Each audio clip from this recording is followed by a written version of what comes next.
Good morning, everyone.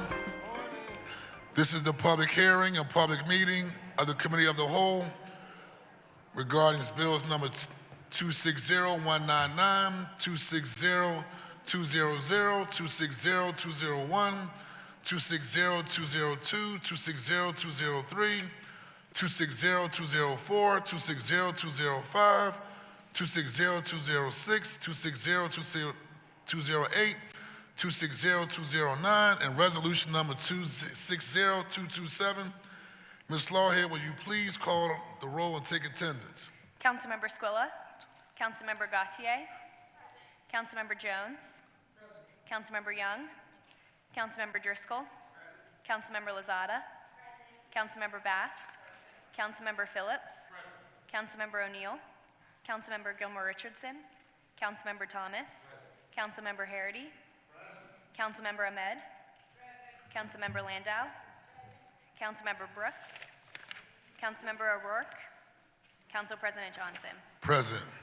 Thank you very much, members, for the quorum. I really appreciate it. This committee is now called to order. Ms. Lawhead, will you please read the title of the resolutions? Bill number 260-199, an ordinance adopting the operating budget for fiscal year 2027. Bill number 260-200, an ordinance to adopt a fiscal 2027 capital budget. Bill number 260-201, an ordinance to adopt a capital program for the 6 fiscal years 2027 through 2032 inclusive. Bill number 260-202, an ordinance amending Chapter 19-2400 of the Philadelphia Code entitled Hotel Room Rental Tax by providing for an additional excise tax on hotel room rentals, all under certain terms and conditions. Bill number 260-203, an ordinance amending Subcode A, the Philadelphia Administrative Code of Title IV of the Philadelphia Code, the Building Construction and Occupancy Code by adding and revising zoning board of adjustment fees and provisions regarding hearing scheduling, all under certain terms and conditions. Bill number 260-204, an ordinance amending Title III of the Philadelphia Code entitled Air Management Code to modify the amounts of license and permit fees under certain terms and conditions. Bill number 260-205, an ordinance amending Section 19-1806 of the Philadelphia Code entitled Authorization of Realty Use and Occupancy Tax to clarify the imposition of the tax on the use of occupancy of real estate with respect to cell towers, all under certain terms and conditions. Bill number 260-206, an ordinance amending Chapter 600 of the Philadelphia Code, Asbestos, by adding and revising provisions related to various fees, all under certain terms and conditions. Bill number 260-208, an ordinance amending Chapter 19-1800 of the Philadelphia Code, entitled School Tax Authorization, to add a new Section 19-1808 entitled Authorization of Rideshare Use Tax, to authorize the Board of the School District of Philadelphia to levy a tax upon the use by a passenger of a transportation network company for a prearranged ride that originates in Philadelphia, all under certain terms and conditions. Bill number 260-209, an ordinance amending Title 19 of the Philadelphia Code entitled Finance, Taxes, and Collections to add a new Chapter 19-4800 entitled Retail Delivery Tax to establish a tax on orders for the delivery in Philadelphia of retail consumer and other tangible goods, all under certain terms and conditions. Resolution number 260-227, providing for the approval by the Council of the City of Philadelphia of a revised 5-year financial plan for the City of Philadelphia covering fiscal years 2027 through 2031, incorporating provisions with respect to fiscal year 2026, which is to be submitted by the Mayor to the Pennsylvania Intergovernmental Cooperation Authority pursuant to an intergovernmental cooperation agreement by and between the city and the authority. Today we will hold the public hearing of the Committee of the Whole to consider the bills read by the clerk that constitute proposed operating and capital spending measures for fiscal year 2027, a capital program, and a forward-looking capital plan for fiscal year 2027 through fiscal year 2032. This morning we have scheduled testimony from the Office of the Chief Administrative Officer, Office of Human Resources, and the Office of Innovation and Technology. Given the overlap in these department responsibilities, all departments will be available for questioning following the testimony from the city's Chief Administrative Officer, Camille Touche. Ms. Lloyd, will you please call the first witness to testify from the administration? Camille Duchesset, Chief Administrative Officer. Camille Duchesset. Make sure I get that right.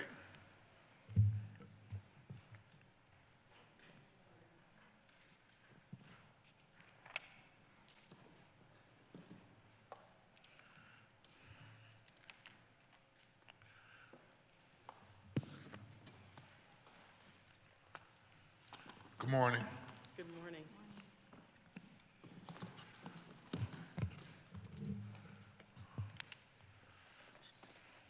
Good morning, Council President Johnson, members of City Council, and colleagues.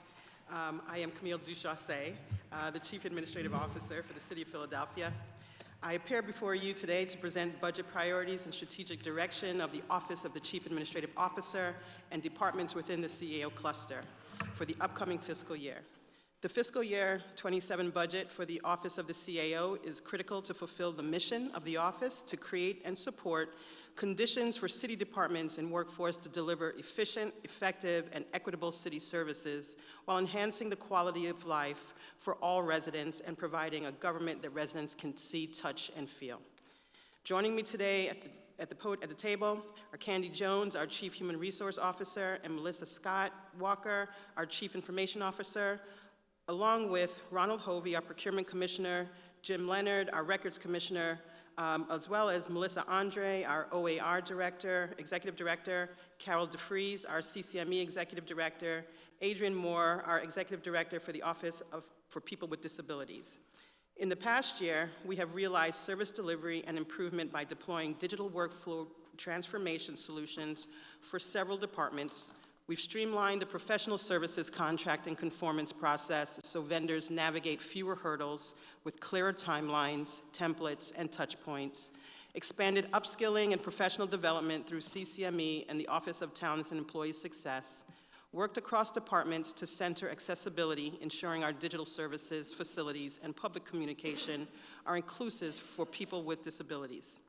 Additionally, our departmental partners have helmed significant and impactful initiatives and business process improvements, including OIT's launch of a citywide AI policy and strategy, digital equity and literacy programs, OHR's time to hire and vacancy reduction and creation of HR University, the Records Department's payment process modernization and establishment of a national first of its kind deed fraud protection, and procurement's responsiveness and partnership during several significant citywide events.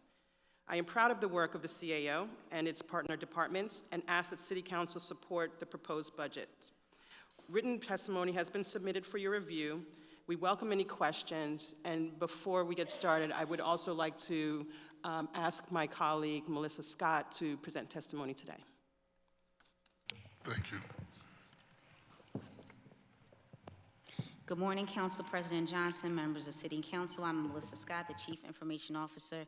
Joining me today is Nadine Dodge, Chief Enterprise Officer, Steve Robinson, Chief of Staff, Chris Donato, Chief Financial Officer, Dan Rothman, Chief Technology Officer, Damian Orvez, our Chief Security Officer, Tim Haynes, our Chief Data Officer, Kelly Thornton, Chief Project Management Officer, Idris Abdul Sahir, our Chief Support Services Officer. I'm pleased to provide testimony on the Office of Innovation and Technology's fiscal year 2027 operating budget.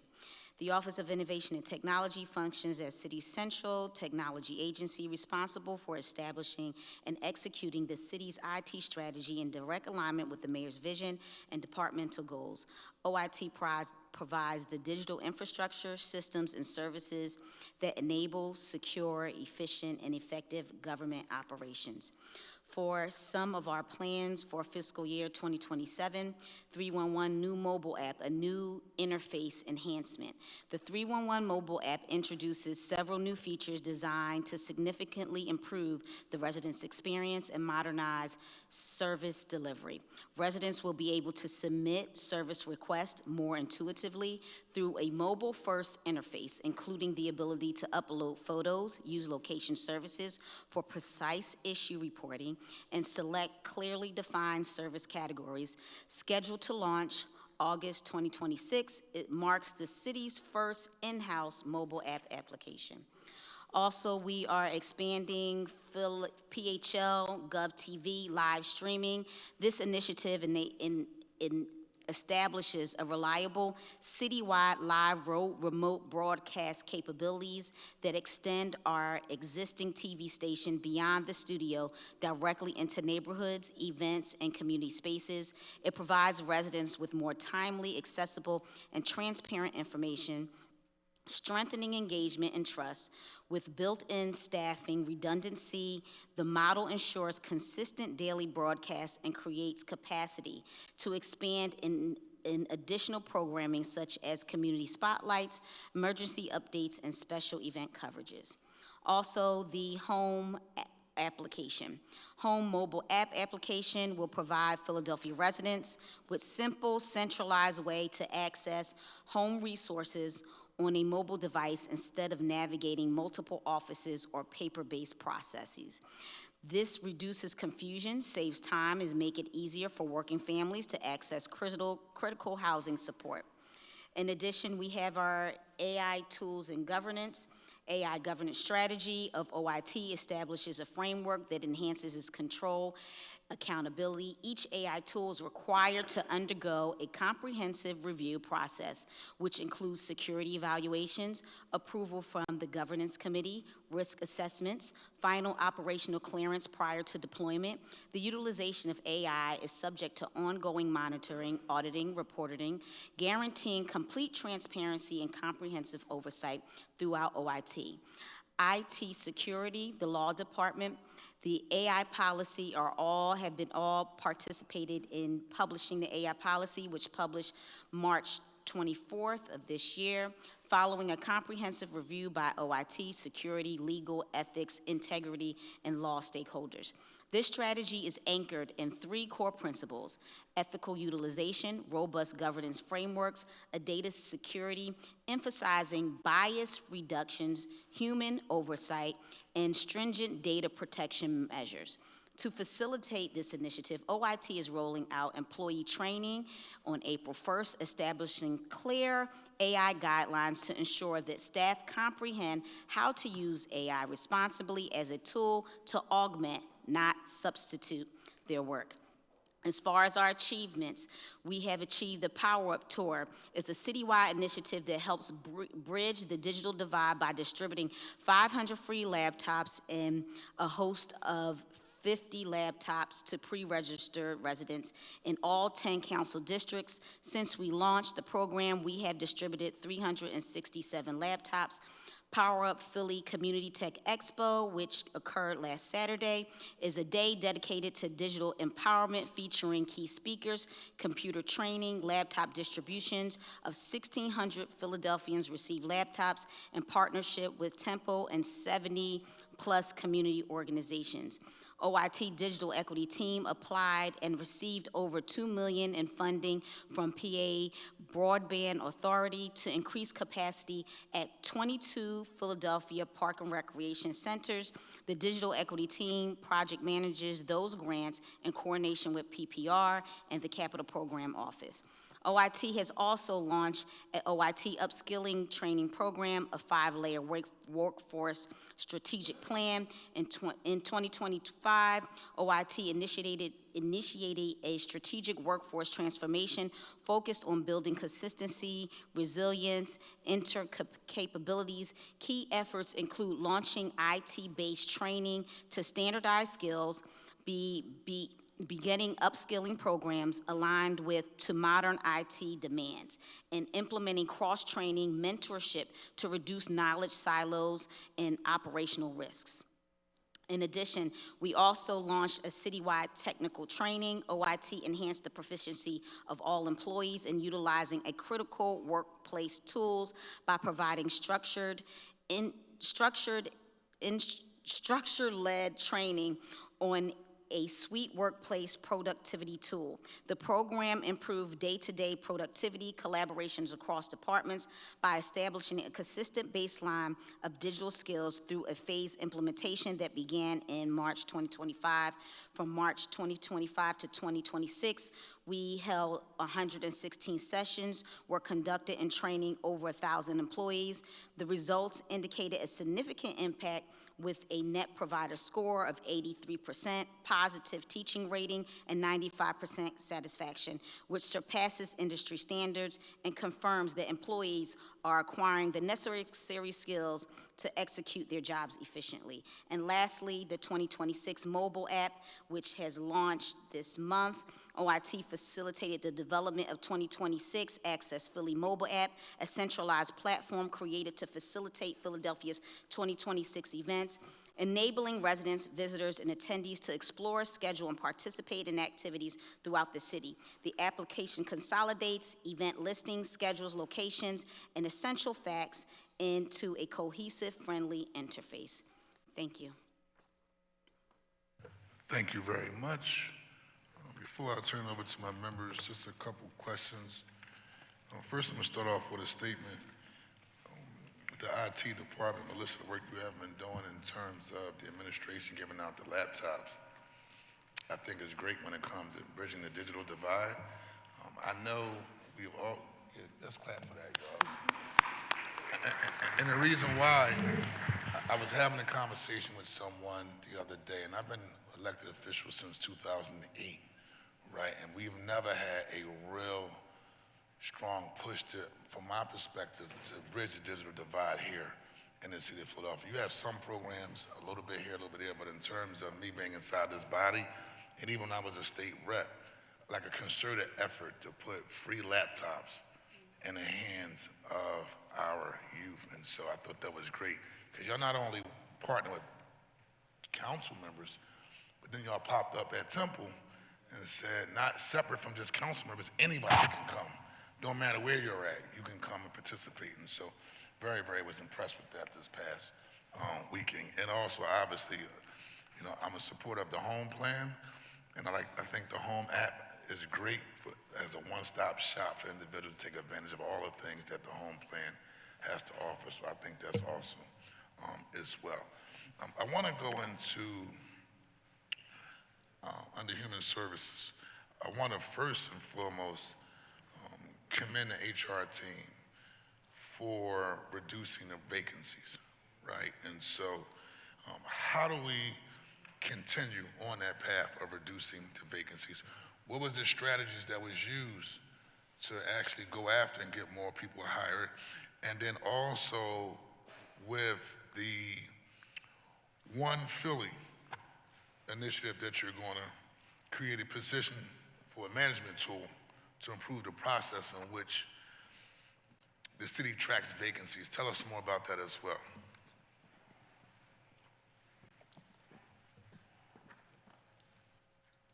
And what's our current process of tracking vacancies as well? Understood. So I'll start with the last question first. Good morning, everyone. Candy Jones, Chief Human Resources Officer. So I would say our recruitment strategy is multi-pronged, to be quite honest. I think I mentioned a few strategies at the 5-year plan. And so one of our strongest tools that we leverage is our community partnerships, and it's the partnerships with council. And so we have increased significantly the number of community events that we are attending. So in 2024, we attended 154 events. In 2005, we ended up and attended 326 events. 100 of those events had the mobile hiring unit, the bus. We continue to partner with our city departments. We continue to partner with the school district, CCP. Recently, we hosted job fairs specific to the federal workforce that were being offboarded. We partnered recently with PHA in order to figure out if we could transition some of their layoffs, some of their staffs into some of our skilled trades roles. So we continue to leverage all of our community partnerships. We have significant partnerships in the Hispanic community. We have partnerships specific to reentry, Muslim engagement, and so we're really leveraging the full totality of all of our partnerships in order to attract the future workforce. I think the second question, I'm sorry, Council President, can you repeat it? The one Philly management tool to improve the process by which you're going to Understood. track city vacancies, and also how are we tracking vacancies now? So right now, we're leaning on our relationships with our sister departments to track vacancies manually. We update our critical vacancy list with the departmental HR about every 30 days, and so we continue to maintain those numbers. One Philly does sit in the finance department, and so they are managing the transition to our position management tool, but the OHR team, my deputy Ardina Stark, sits on that team, and so we are working collaboratively with the One Philly group to ensure that the position management tool kind of meets everyone's expectations. It has an ease of use, and that we can sort of abandon what we're doing right now with the manual tracking of vacancies.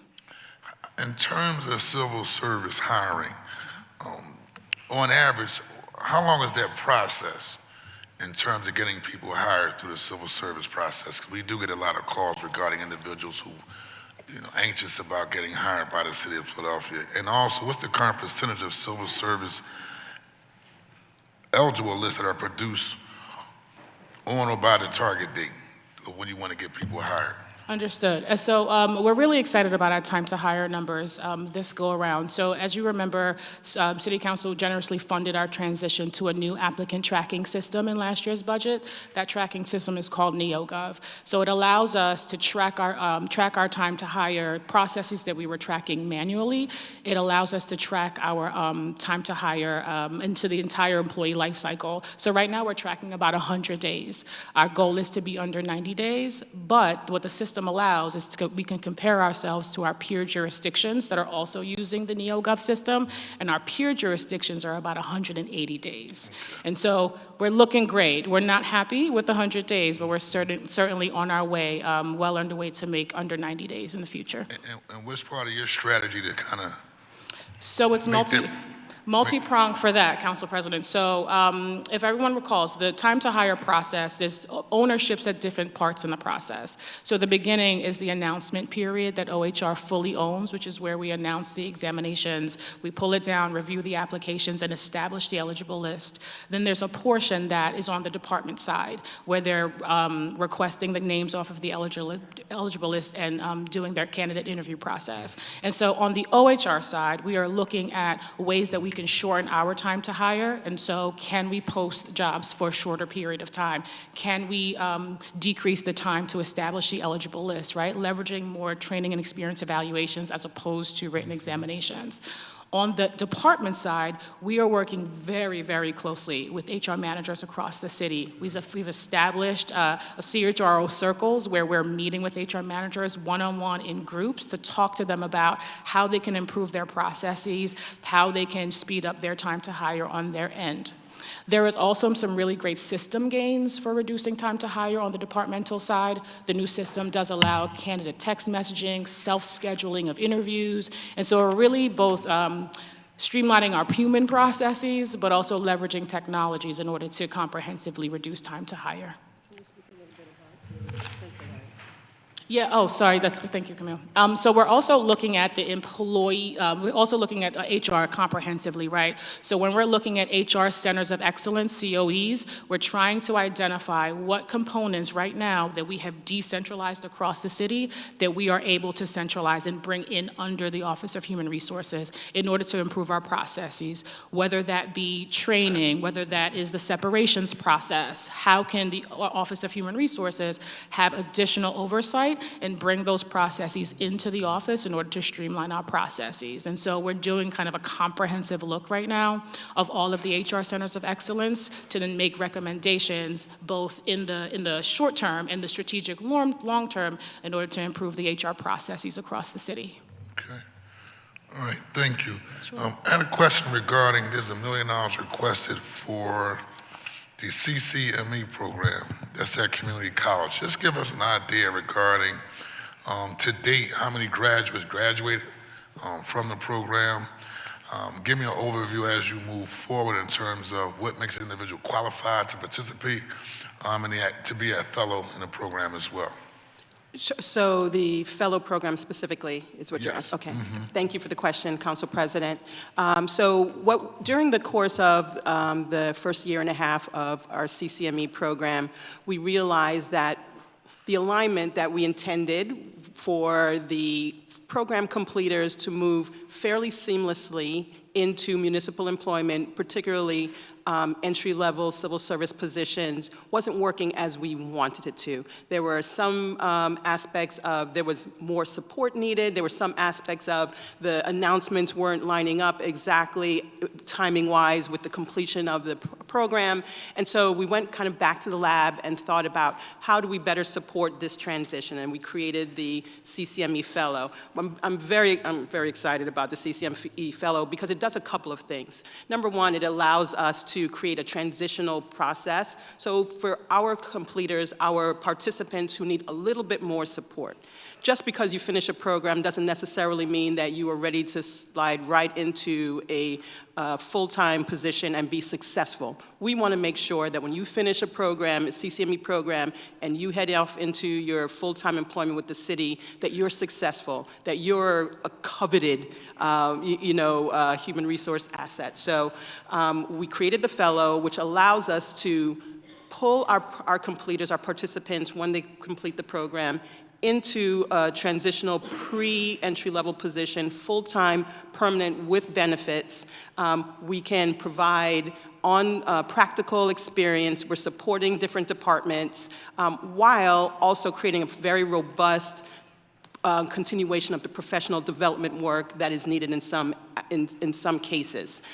We have a person who is very specifically assigned to track our fellows, to work with them, a navigator who will identify not only positions for which they are qualified and to help them navigate the application process, but to understand where there might be some continued gaps in terms of competency, proficiency, and make the adjustments in terms of slotting that person into additional training that's necessary to build their skill.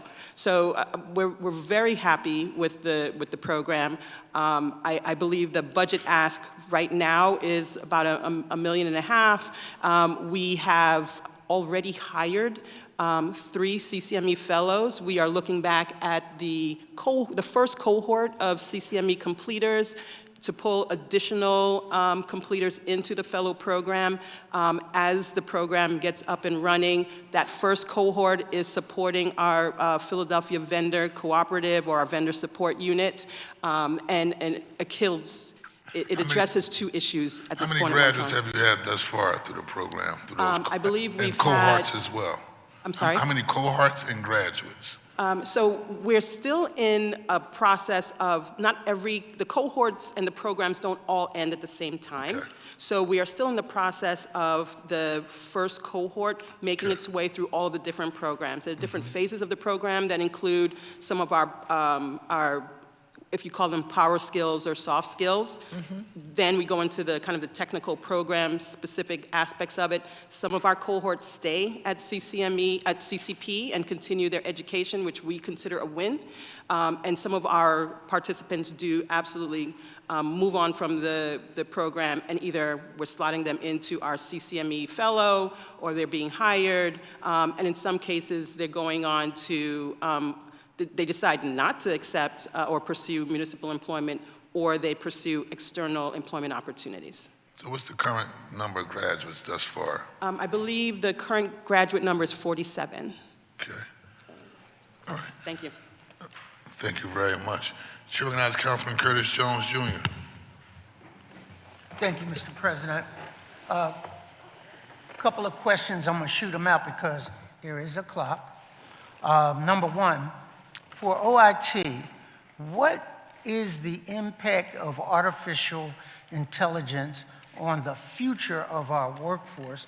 I guess that should also be with the personnel department to determine what impact is that going to have on jobs and the workforce and, to a degree, efficiency.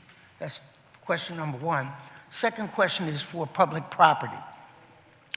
I need to know what our current complement of publicly owned buildings is compared to the amount of repair. There's a term you guys used the other day to talk about the needed repairs versus what we have. And part two of that question is, out of all of the departments we have, how many of them are housed in private buildings that we pay rent to? Those are my questions, first round. So I'll start off with a question relative to public property. Public property does not rest within our purview, so we're happy to either obtain that information for you, but I do believe that public property also has an opportunity, a hearing date, that might be better suited for that question. But happy to get that information and provide it to you. Okay. Okay, so in regards to AI, our framework is built on a 3-pillar framework. So it's ethical, human-centered, process and control, data and security. So your first question is it comes out of our first pillar, which is to ensure that we protect any biases and equity. So that's the first thing. And the way we do that is we test and we monitor for biases and never assume to be neutral. The other part is a human in the loop. So this goes into where you talk about efficiency. We have to make sure that we augment. AI is there to augment our workforce, not to replace. So humans have to stay in the loop and stay accountable at all times. Yes, they can become more efficient at their work, but humans need to overlook anything that AI produces, ensure that they're the final they're the final ones that has the accountability over what's produced. So we say that, but there are things, what are they, bots? Mm-hmm. Can you, for the record, announce what they are? And we're using them more and more throughout government, and a lot of the feedback I get from my constituents is that we are moving to an automated, non-human response in a lot of our inquiries, and so it increases the efficiency. But if my question doesn't fit neatly within that box, sometimes there's a problem. So you're speaking of the large language models known as LLMs, and we currently have training for the employees that will roll out April 1st. This is introducing them to how to utilize these tools, how to use them correctly, ensuring. Can you explain to the public what that is? What is? What the bot? What the bot is, okay. So the large language models takes information in it. You can say for instance, you want to type a paper or something along those lines, or you're drafting a memo or something along those lines. It can take the information, you type in what it is that you would like it to do, it's called a prompt, and then it will produce back to you information that would help you with your original prompt that you provided it. What's important to understand is how to use the prompts. And from the perspective, so there's 2 sides to it, right? There's the IT side, and then there's the operational side. So we have an AI governance team. Camille and I are the co-chairs. I handle the IT side, and then there's the operational side. So from an IT perspective, where my jurisdiction lies is ensuring that our data does not go out to any of these tools that would basically, bad actors would be able to get a hold of them and use them against us. So the training that we're launching teaches them how to use the prompts, what is the official City of Philadelphia tool, which is Copilot Chat, also explaining all the other different chatbots, ChatGPT and so forth. We should not be uploading city data into those tools. This is what the training explains and ensures that everyone knows how to use it safely and securely. A lot of what you're asking now is, what will the departments allow to be used? So the process for that is they would submit what tools they want to use and whatever softwares or applications. It would go through questionnaires, security clearances. We would look how it fits in with our infrastructure. So that's the third pillar, our data and security, making sure things are encrypted, that is part of the city approved tools. We're also monitoring for transparency. So that's my area. But what do you want an AI tool now to interact with the public? Do you want someone in a particular department to use maybe a chatbot tool to answer questions such as customer service? That's an operational question. So, Member Landau and I, Mr. President, are going to introduce a resolution to look at a longer-term explanation of your vision for the use of artificial intelligence and its impact on our workforce. So please be prepared for that, because I know my clerk typist is scared to death when I start doing emails, letters, and drafting them out. No, Councilman, I can do this. Don't you do it. And so I want to see long-term, what that means to the clerk typist 1, clerk typist 2, and people that are at the counters, that if I can ask a bot or to interface with the public, what does that mean for the workforce? Right. So, do you want me to? You want me to answer that question? It's up to the discretion of the president. Yeah, real brief response. So, it's important that we have an AI governance team, which includes Camille and as I mentioned as the co-chairs, but also includes legal, ethics, a labor representative, and we are building out a framework for an action plan. So the two things that we accomplished thus far is the AI policy, which is out, available for viewing internally, and then we also created the training. We are still working through an action plan to get more specifics through our different committees. We have a procurement committee, a legal committee, external advisors committee that would include all of our external community individuals that would like to express their feelings and concerns, as well as our technical infrastructure committee. So between those committees and that governance structure, we'll create an action plan that we'll work through the summertime in order to release some additional information, as well as building a platform for transparency, so we can upload these documents so the public could view them as well, which is not our traditional way that we communicate information, but we are going to have that set up as well. Can you give a copy once the plan is completed to the president so he can distribute it to the innovation and the majority leader who has been on personnel for a while? Absolutely. Thank you. Thank you very much. Chair recognizes Councilman Dr. Anthony Phillips. Thank you, Council President. I want to frame my questions today around one central theme, and that is responsive government.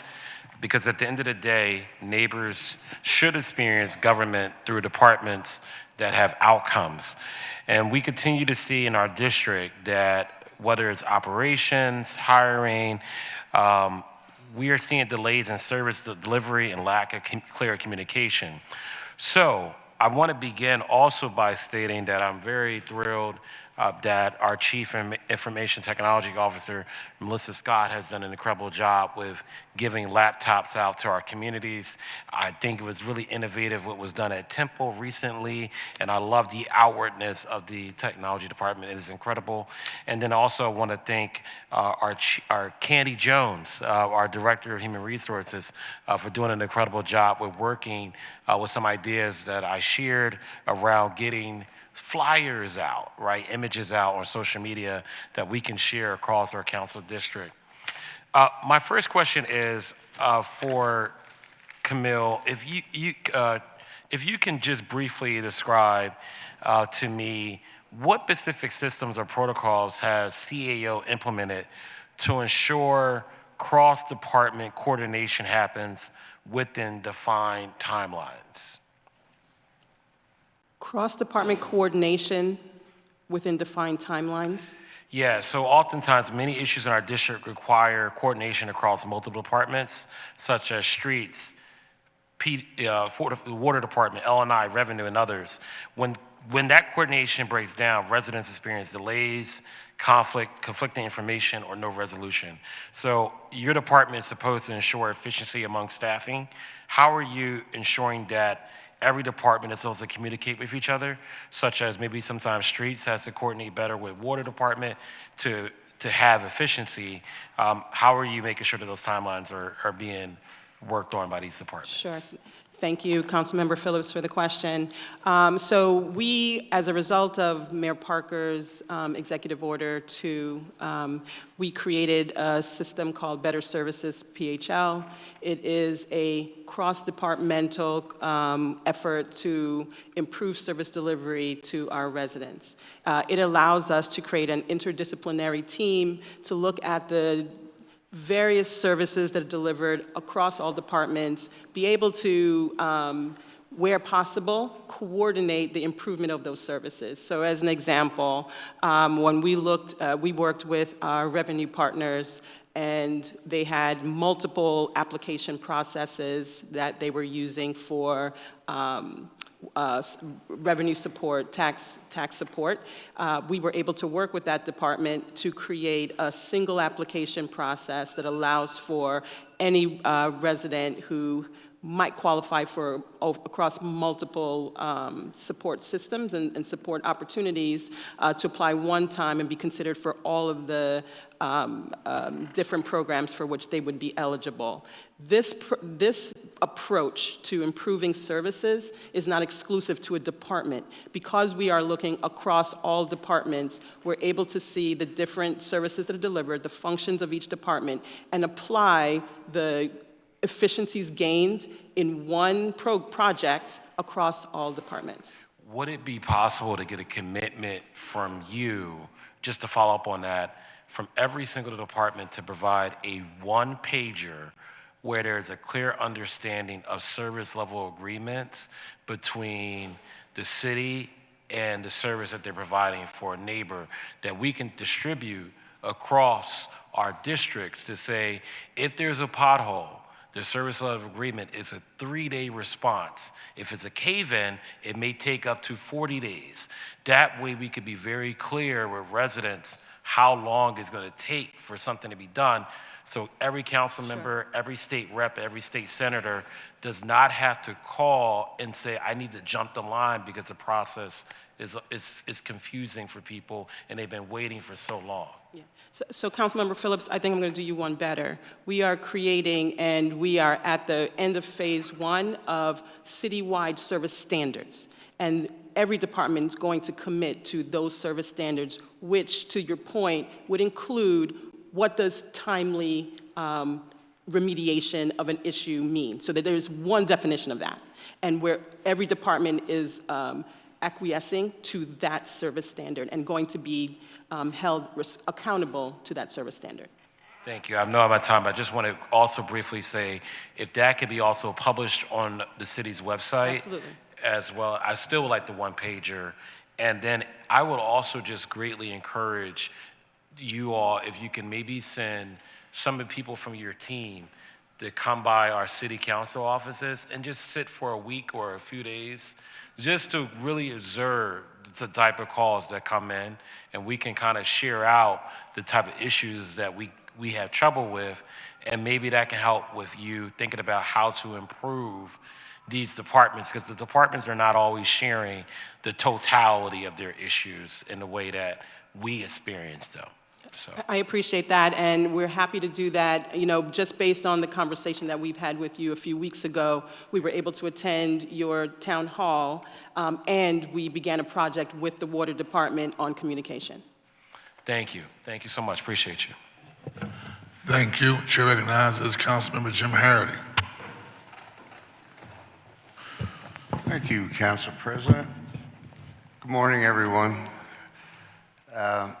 Just a couple of questions. I'm gonna, for the sake of time, I'm gonna ask them, and then, you know, you can go at it. How can we make sure we are being proactive in informing seniors and long-time homeowners that they can sign up for Fraud Guard to protect from deed fraud?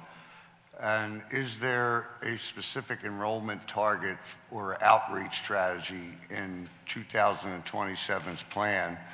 The program has been free since '22, but enrollment remains low. So I can also ask my colleague Jim Leonard to speak to that, but one of the projects that we've taken on under Better Services is working with our records partner department, and the goal is automatic enrollment in deed fraud protection. So we are working on a system, we are working with the vendor to ensure that our residents are automatically being enrolled and they have to opt out of the deed fraud protection.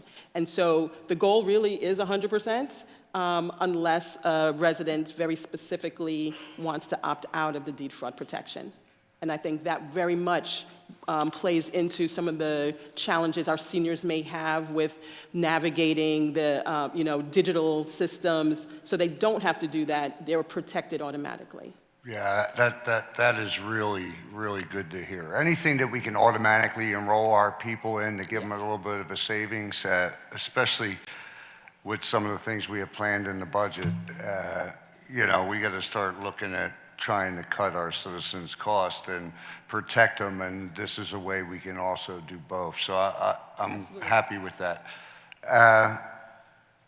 Would you like him to elaborate? No, Or I think- I'm pretty good at the auto. That was what I was looking for. So this is for human resources. You provided information about the hiring process from start to finish. Why is it so long? And what parts of the process are causing such the lengthy process? I understand that you are trying to shorten this. What parts of the process are you targeting to make it shorter?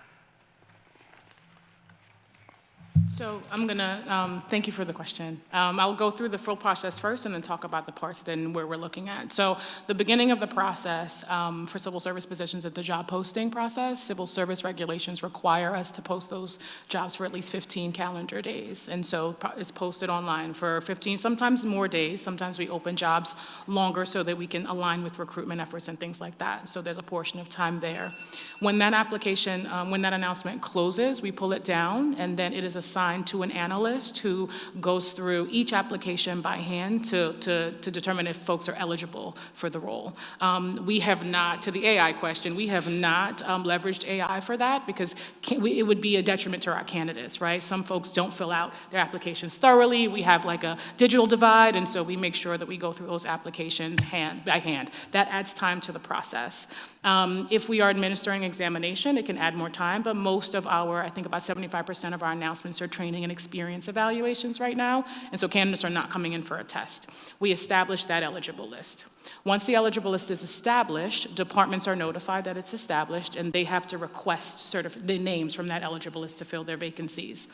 Once the names go to the departments, then they're responsible for engaging with those candidates in the interview process. So reaching out to see if they're interested, scheduling interviews, making sure whoever the supervisors or managers that are engaging in those processes are interviewing with candidates, and then making a selection, and then going through kind of establishing the hire date.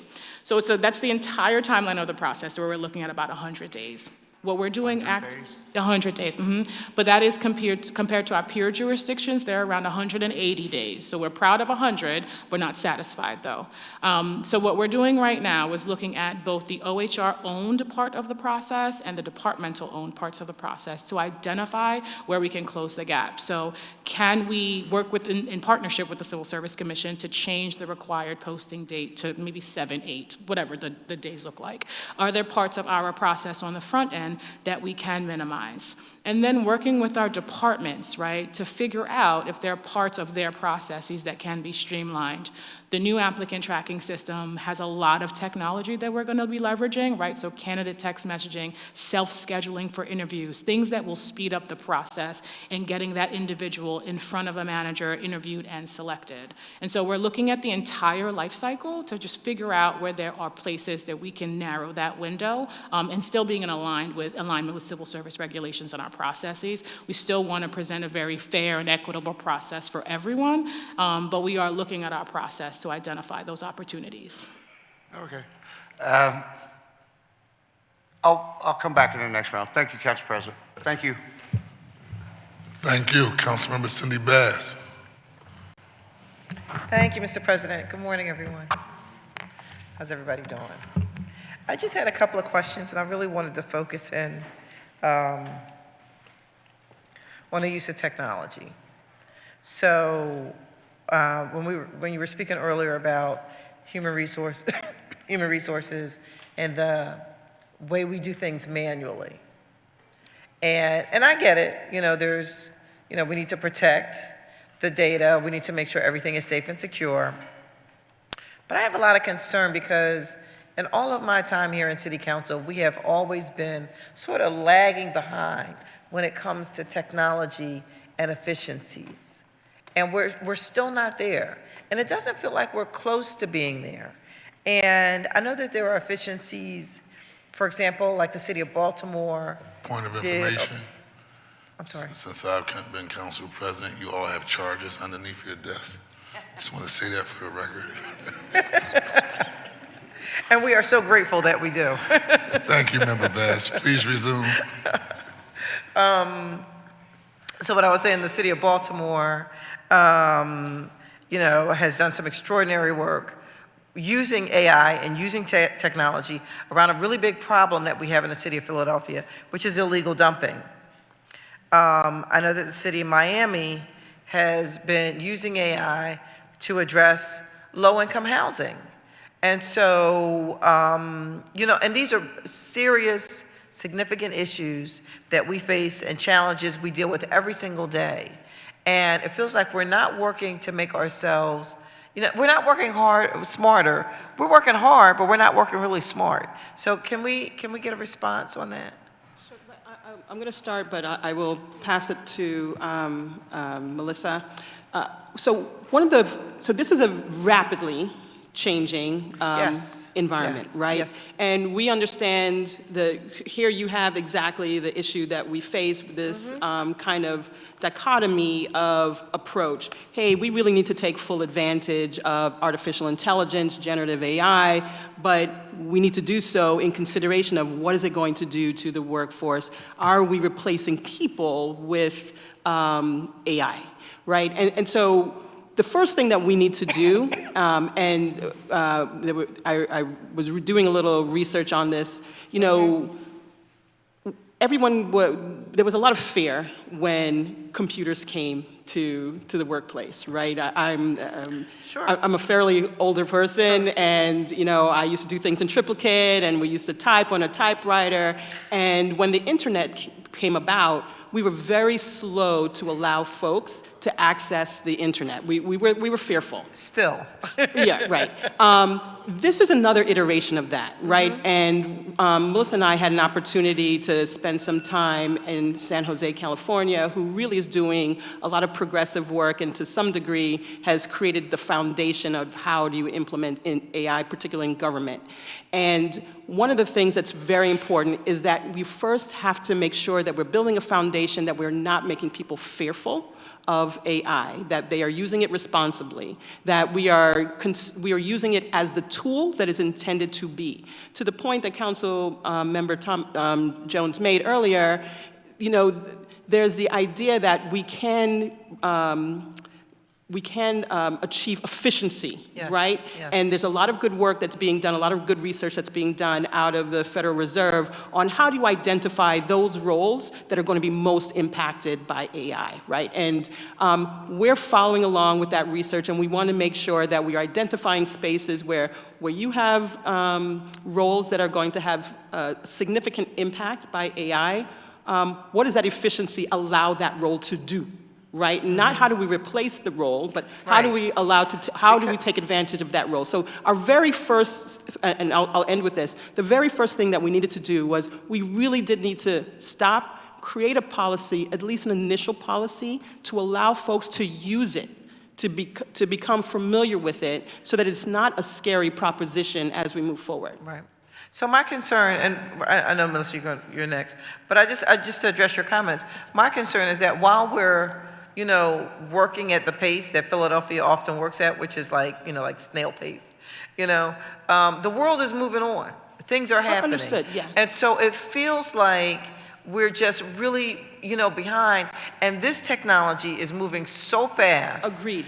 That if we're not on the cutting edge, just in terms of our competitiveness as a city, we're likely to be, just run over, in my opinion. Right. And more than that, these efficiencies that we need, that we're sort of like delaying getting to the point where we're able to take advantage of these efficiencies, they equal out to savings. We talk about, how we, there's a proposal to raise this Uber and Lyft tax, and, a few years ago, we did the soda tax, and, then there's this and that.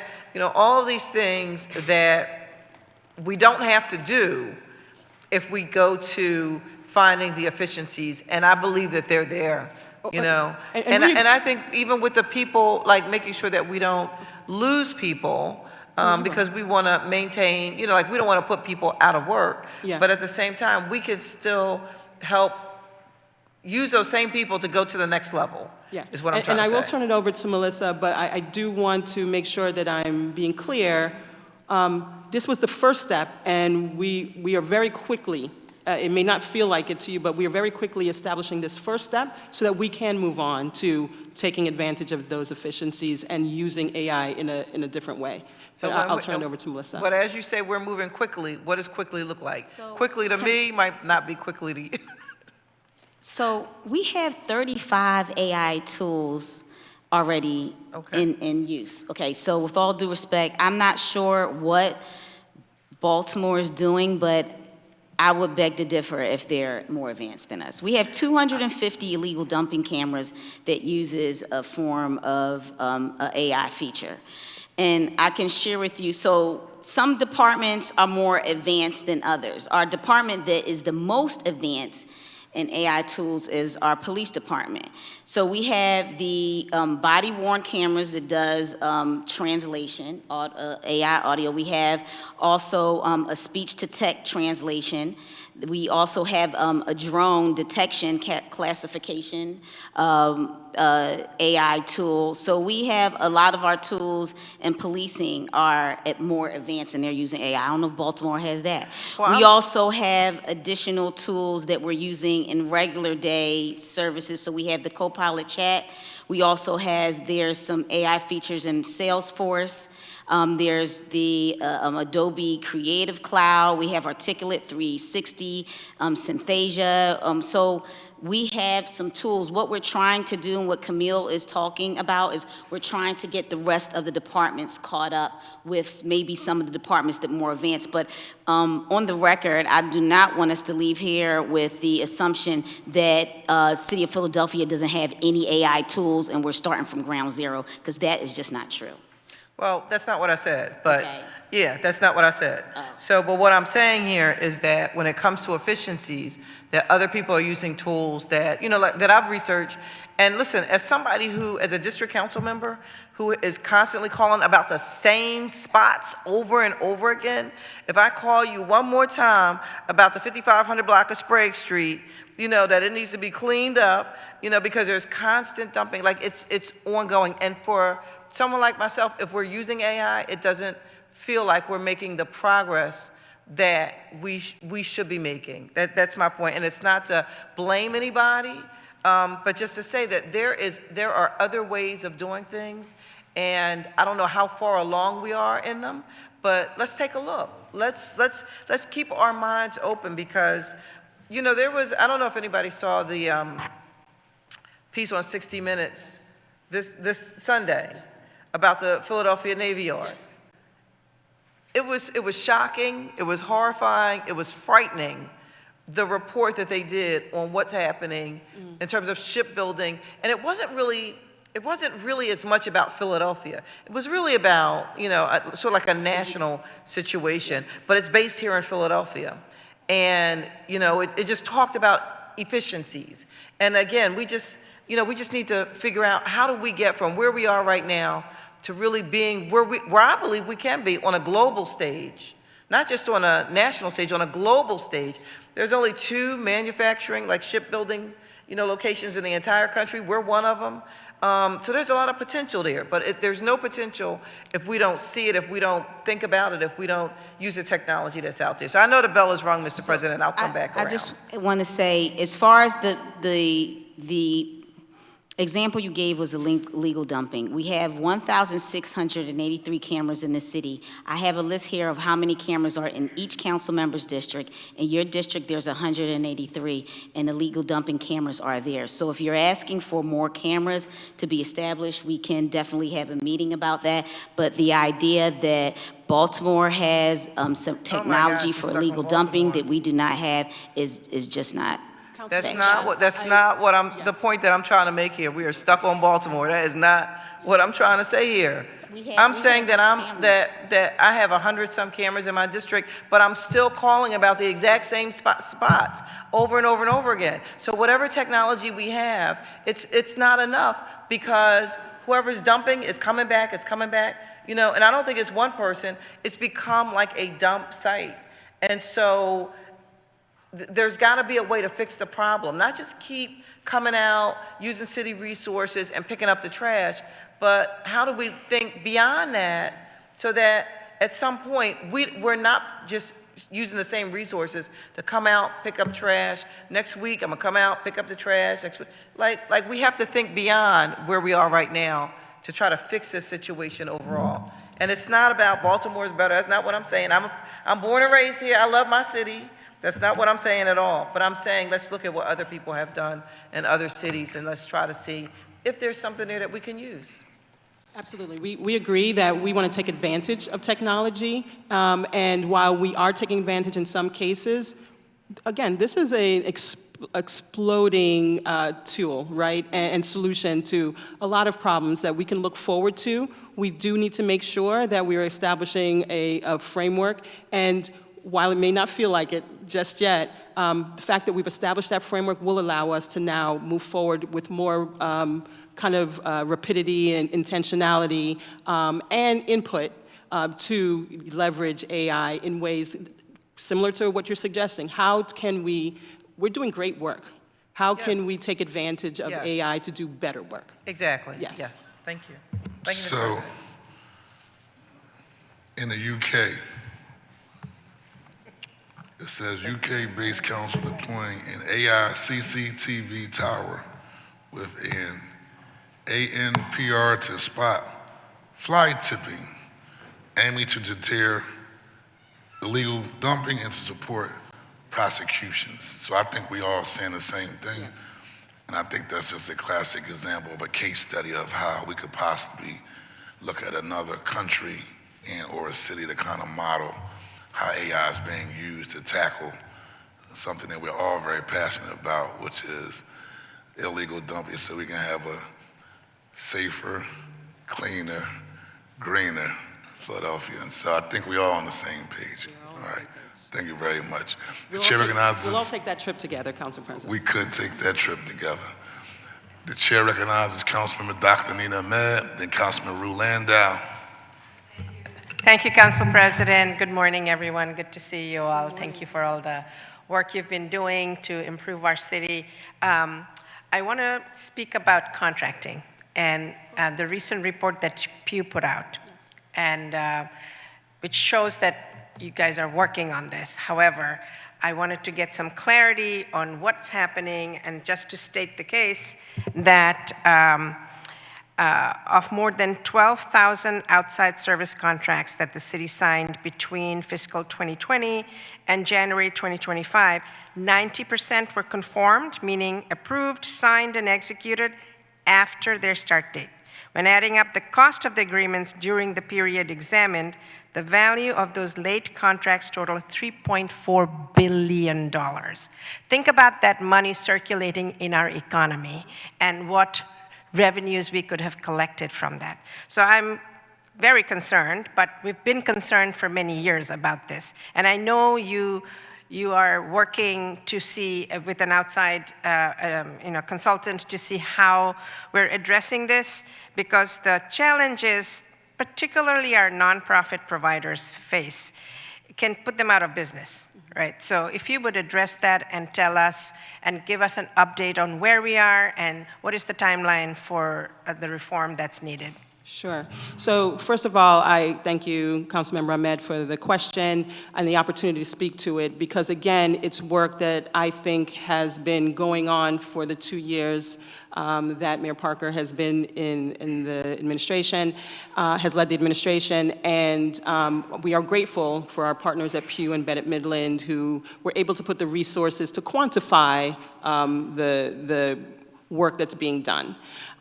So I do want to clarify one thing, right? And so the Pew study does speak to, the Pew Bennett Midland study does speak to the fact that from 2020 to January of 25, 90% of our contracts were conformed after the effective date. There does seem to be a leap that is made within that report that suggests that those billions of dollars were therefore paid late, and that is just simply not true. That is not an area of research in which they were able to quantify what impact did that conformance, that late conformance, or conformance after the effective date had on payments, and quantify that. Right? And so I don't want to leave the impression that almost over $3 billion in contract dollars were paid late to our vendor partners, right? So excuse me, so what was the number? If that was not quantified, right? So you don't know that number either? Correct. We have not quantified that number. So we know that, what we do know is that late conformance, if we cannot pay an invoice until a contract is conformed. So we know that if a contract is conformed months after the work has already started, at least the initial invoices for those months that the contract was not conformed after the effective date, those invoices were not paid. So we know that, we are not able to quantify that at this point. So let me just interject here, because you're refuting the $3.4 billion that Pew is saying was out there unpaid, basically, but you don't even have a way to quantify it. So how are you refuting their number? Because they don't have a way to quantify it either. So they just came up with this number? No, as you read the report, they are equating the amount of the contracts, the total value of the contracts that were conformed late. They are to the over $3 billion. Not the actual amount of the 5 months or whatever. Correct. Okay. And that's not an intentional mislead. I think it's just a misread. But I think the point is still, even if it's a little less than $3.4 billion, it's a lot of money. No, and we should not be depriving our contractors of this money. So please, go ahead. Tell us what you're doing. I just want to reset some ground rules, if it's okay. Oh, sure. Sorry, Council President. My apologies. No, when you're providing your testimony and you're doing the Q&A, could you allow the member to please finish what she has to say first and then My respond? apologies, yes. No, it's okay. I just want to make sure. I feel very strongly about this one, so my apologies, Council Member. I hear you. Yes. So what we're doing, right? There is a lot of work that was being done real time, right? We recognize that we have to start the contract conformance process earlier. So we very intentionally in FY26 made an all-out effort using our a work group that we put together with all of our contract conformance partners to include law, procurement, finance, the CAO's office, and OEO to ensure that we all had an established expectation of how long it's going to, a timeline for how long it's going to take us to do that work. We made outreach, and one of the things that I learned during my time auditing is Generally, if you want someone to pay attention to something or think that it's important, you have to pay attention to it. And so we paid attention to it. We assigned a specific individual to track when contract conformance routing began. And we were finding, very similar to what the report suggests is that 90% were beginning the contract conformance process or were conformed after effective date because they were beginning the process too late.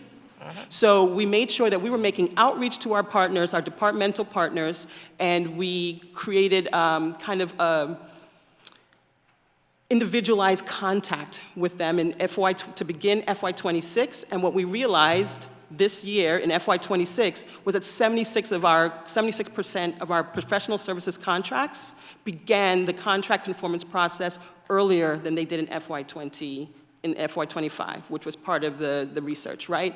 Not only that, we realized that there is an expedited process because a lot of our contracts are amendments with very little substantive change being made from amendment to amendment. So rather than having every contract in its amendment process go through the same rigors as an initial contract, we recognized that many of our departmental partners were not utilizing the expedited contracting process that's available to them. So we made an effort and we removed that option from our departmental procurement teams, right? They no longer have the option to take the longer road, the fuller contract conformance process. They must use the expedited process. Beyond that, I don't mean to keep saying this, but it is something that I think has had meaningful impact. We created this collective with our nonprofit partners, so we were talking to them regularly, something that many of them shared with us was not happening. We had no idea some of the impact and some of the direct service impact that it was having. So our compliance manager has created, Ms. Longcrier, has created an advisory council that meets monthly with our nonprofit partners to have conversations about what is working, what's not working, get their feedback and use that feedback to inform the improvements that we're making. And then really, most importantly, around our vendor contact, we stood up as we kind of mentioned during the CCME fellow conversation, we stood up what we're calling the Philadelphia Vendor Cooperative, I'm still getting used to that name, so that there is a one-stop shop. Much like Candy talked about, the federated model where different departments are doing different things relative to contracting and conformance doesn't work if I'm trying to get an answer to the question or if I'm a vendor partner who's working with multiple departments. So I think this is the way I do it, and then I go to my partnership, my contract with another department, and they're doing it a different way. So our vendor unit is going to make sure that, number one, we're using standard templates. Number two, that there is a single point of entry for them to have a conversation about whatever contract they have, and it is our responsibility as the city to mitigate the variation in response. And that's what the vendor cooperative will do. So those are just a couple of the things that we're doing. I have one last thing to add. Are you going to do a dashboard? Because we don't need so much conversation. We could just see, I put it in here, this is where it is, this is how much time is evolving, and I get my first payment. We are standing up I'm so sorry, I did it again, my bad. We are standing up a dashboard, and the third phase of our partnership with Pew and Bennett Midland is the implementation phase. And so in their report, they recognize accountability and being able to create some transparency around contract and contract conformance work. So they are partnering with us to stand up that dashboard. Thank you, Council President. I'll use my next question for the next round. Yeah, I had a question, and I remember when you came during the first day of hearings, I talked about raising the threshold, I guess from 10% to 15%. And at that time, you say yes. So are we going to go on the record and actually move toward the 15%? Council President, we are having that conversation. We can't commit to it right here and right now, but it has been something that our vendor partners have been very loudly and vocal about, and we are contemplating how we might be able to work toward giving more grace to the administrative costs. And then also in terms of administrative costs, right? Point of information, Mr. Jones. 10% of what? The contract value. Oh, okay. 'Cause Yeah, for clarity, can you explain that process just for the record, please? Sure. Currently, we are capped at around 10% of the contract value that we can be charged by our vendor partners for professional services for administrative fees, as opposed to the actual administration of the service, right? And so I believe the federal government has upped their standard to 15%. Our vendor partners are asking that we do the same. And I think because the services they are providing, right, and the services they're providing are really about helping people, right? These aren't like major corporations or individuals who are flooding city council with lobbyists, well, some, but overall they're helping people. And so that burden shouldn't really be on them because of our administration, our administrative execution of getting them their money. And when you have a nonprofit comes to you and say, well, we took out a loan, right? And so by the time we get the money from the city, well, that money is going to pay off the interest to the loans. We back at square one, pretty much not. Yeah. And then they're not there to make a profit, but Right. overall, in terms of operating the nonprofit. And so I think that's something that, and I know Majority Leader Richardson was working on this aggressively around the OHS, right? Like we need to find a solution for that because it's a burden for helping people. And I do have to ask this question, are we using AI to help out with that process? So along with this ask, there are other avenues by which we can mitigate the administrative burden, right? The vendor, I'm not going to get that right, the vendor cooperative is one of them. The more that I can use that team to maybe reach into a vendor or an organization to assist them in the administrative functioning or standardized administrative functioning, so you're not spending that much time doing that work. Okay. The use of better technology, more modernized technology. That's why I asked about yes, AI. Absolutely. We are working toward, I know we've all heard the term OPAL. We are working toward implementing a solution that is going to be more vendor-friendly, more user-friendly for not only the vendors, but our staff and our, okay. But at the on end- the record, we haven't adopted as yet any AI solutions for this. So, Right, because Opal does not have I'm AI not- solutions embedded in it. I'm So I not just want specifically speaking to Yeah, so- AI, but just in terms Technology, of modernizing our technology, right? And again, in modernizing our technology, being able to limit the administrative burden. I have one more suggestion. Like, is there an incentive, how to say it? Is there an incentive where we're penalized, right, on our end, right? Like, for instance, I know on the state level, the governor has a process where if you apply for certain types of business permits, right, if it's not done like in a 90-day time period, it's free, right? And so that pushes something along those lines, right? So it pushes the responsibility on us Yeah, to administer and get something done yeah. in an expedient and efficient manner. And if it's not, then we forego some level of additional revenue, or the vendors should get some level of an extra benefit because it's not on them, it's on us. And they're kind of incurring costs because of us not executing and administrating what we need to do in a more efficient manner. Just thinking outside the box. Understood. Chair recognizes Councilmember Jones. information. So when we used to do factoring at PCDC, and so we used the strength of the city contract as collateral to finance the in-between, and we used to do that. The reason that plan that I asked be submitted to you is important is because this is moving so fast, they don't know, it's like tentacles out there. We need to put our arms around it so that we can get a sense of where things begin and end with AI. And I just think you said this summer, right? That plan would be done? I'm so sorry. You said this summer, your strategic plan would be completed, I believe. This summer, our strategic plan would be complete. Yeah. Oh, okay, I'm sorry. I'm sorry, I missed your question, So Councilman. you said in your testimony Yes, that by, I think it was June, that you would have a strategic plan to give to the president.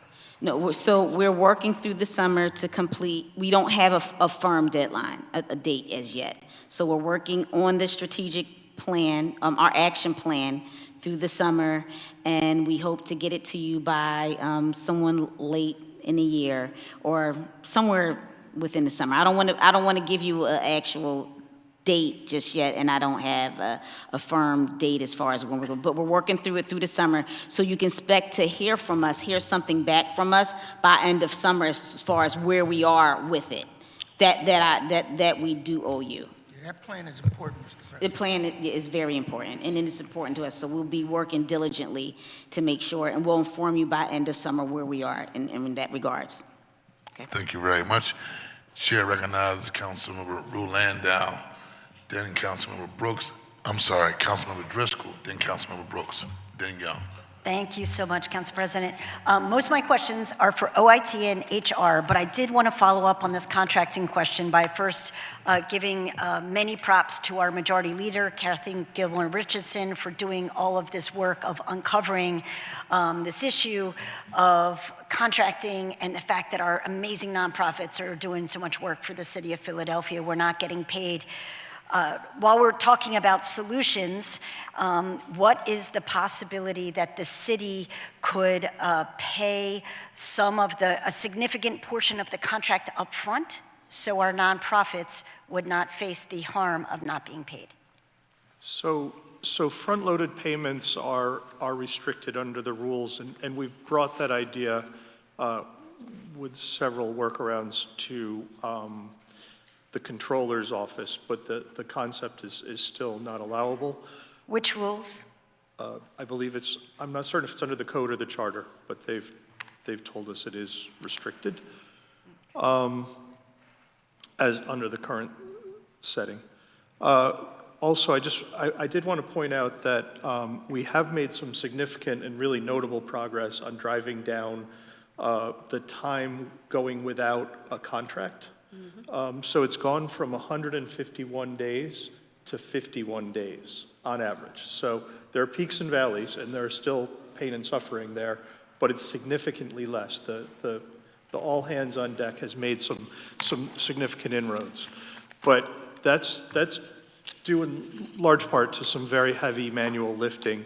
And so to really get out of the do loop of that heavy lifting, we're looking at a deep dive into procurement reforms, which are really across the board reforms that cover both the architecture of the organization, so how we're structured in a very federated model, which really diffuses the control and the insight into procurement. And we're looking to pull that in more centrally, right? And we're executing both a pilot and the creation of the vendor cooperative are two of the very first aspects of that organizational shift. And we're already seeing with the vendor unit in place now, we're starting to, offload a lot of work that gets spread around. And one of the things for all of you is to know that this organization exists, because I get calls from many of you, from your constituents who are vendors, looking for all sorts of questions, and it's all over the map, the type of answers they could get. And so now we have a concerted way to answer those. The next thing is business process redesign, which on your way to that place of updating, I'm sorry I'm using your time. So my apologies. I'll be very quick. Okay. Is tied to some changes in rules and systems. And the changes in rules we're looking at to really get at the root cause of a lot of these problems so that vendors are not ever working again, except in very narrow circumstances and limited emergency circumstances without a contract. We've just launched an RFP to redraft all of our standard templates to make them easier to use and easier to review, which shortens our time of business. And we're looking we're teaming with Opal to not only maximize what's there, but look at future improvements too. So all of these changes are fundamental, but we're moving very quickly. And as you can see, in less than a year, we've looked at the organization and started to reorganize the organization, looked at our systems, our ground rules. Everything is changing, everything across the board. So it's an urgent effort to not just fix things with a Band-Aid and a team, but to fix the root causes across the board. Thank you. Appreciate you. CP, Council President, that was only a follow-up. I have some OIT and HR questions to ask as well. So let's start with OIT. Thank you very much for our conversation yesterday. As you know, I held a hearing in October of 2025 on the city's use of AI, where we were, what systems needed to be in place, and many of us felt that our hearing left us with more questions than answers, and certainly some concerns. Yesterday, you had a meeting with me where you showed us your OIT governance policy that you said would be available to city employees with training. It's available now, but that training would start happening on April 1st of this policy. But I felt that there's still many questions that need to be answered. It's a general framework, and I've been concerned about a timeline and when we're going to have real answers to questions. So I wanted to know more, just so my colleagues who are on the committee can hear too, of what industry experts were consulted and community members consulted when you created the policy, and what other cities were consulted were studied as well to pull the policy together. And then when we're talking about this summer, what are real deliverables on this? And so I can front load a couple of questions here too. Just want to make sure that we're careful that when we're talking about AI and jobs, I wanted to know whether the city is using AI in hiring, knowing that so many consequences of using AI in hiring results in bias and discrimination, making sure that we have significant guardrails on that. What I see overall from these questions that are coming up now is that there are very positive ways we could use AI to help us get our city services done quicker. This isn't about just having an employee using ChatGPT at their desk with guidelines. This is about how to make sure that our backlogs of the potholes, of the dumping, of making sure people can apply for the services they need happen smarter and faster. And I don't think that takes jobs away. I actually think that just makes our policies more efficient. So I'll continue with some more questions, which is really to talk about Opal too. That seemed to have fallen off the highlights of your budget this year. My understanding is that you used to have 66 people working on Opal. It's now down to about 23. I wanted to know what your staffing efforts are in order to try to increase that, and how much money has already been spent on this project that is supposed to modernize our procurement processes. I will be fully honest with you, I've already heard it's $150 million, and if you look back, even for some job descriptions looking for a project manager, they said it would be a $100+ million project. We've already spent $150 million. We don't have enough people working on it. And what are our securities now before we're fully rolled out in AI to make sure that the folks we're contracting with through this procurement process are keeping our data absolutely safe and secure under any future guidelines and future protections we want, including not making sure that none of our data gets to ICE? Okay, so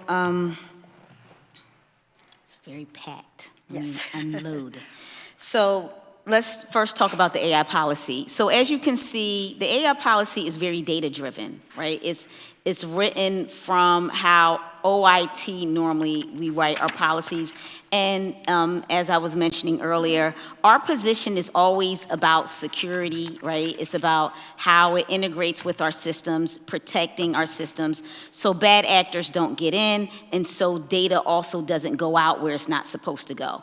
But what you're looking for is in the action plan, which Councilman Jones is, have you on when is this going to be available? We're working on it through the summer, and we'll get back to you as far as where you are, because this is where the meat and potatoes of how city employees will utilize AI. So what is built in that framework for phase 1 is the foundation, governance, and testing. We're looking at the establishment of cross-functional oversight, right? How we stand up AI, working groups, our data security, and our legal sense. Then we're looking at the identity case uses and data readiness. We're looking at how apartments approve, how we approve the specificness of it, the AI needs and assessments, data quality before implementation, and then the launch of pilots, defining the guardrails, and so forth.